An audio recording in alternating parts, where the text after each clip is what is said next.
As Rías Baixas foron un dos piares do desenvolvemento industrial de Galicia, impulsadas polo sector pesqueiro e conserveiro. Vigo, en particular, converteuse no centro neurálxico dunha actividade que precisaba dunha ampla man de obra. Esa man de obra estivo conformada maioritariamente por mulleres. As traballadoras das conserveiras desempeñaron un papel esencial no sostemento económico das súas familias en épocas de dificultades.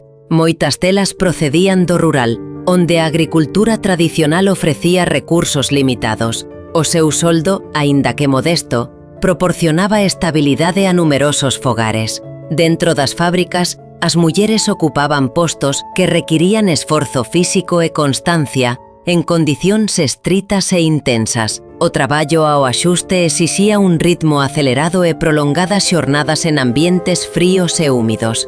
Estes factores tiñan impacto na vida das mulleres que soportaban dores musculares e feridas nas mans. A isto engadíase o labor non remunerado na casa despois de saír da fábrica. Mentres o réxime franquista promovía o modelo da muller como anxo do fogar, a realidade galega amosaba unha figura feminina activa e imprescindible no eido económico.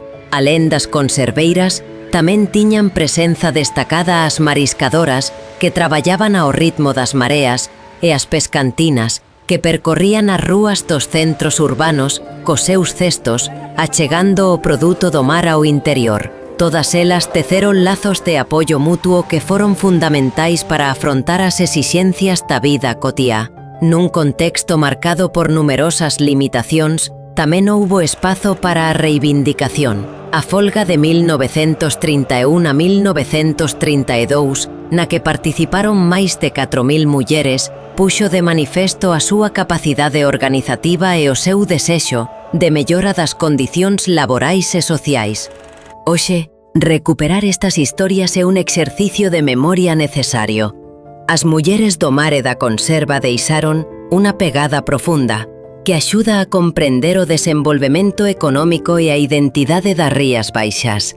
Sen elas, parte da nosa historia quedaría incompleta.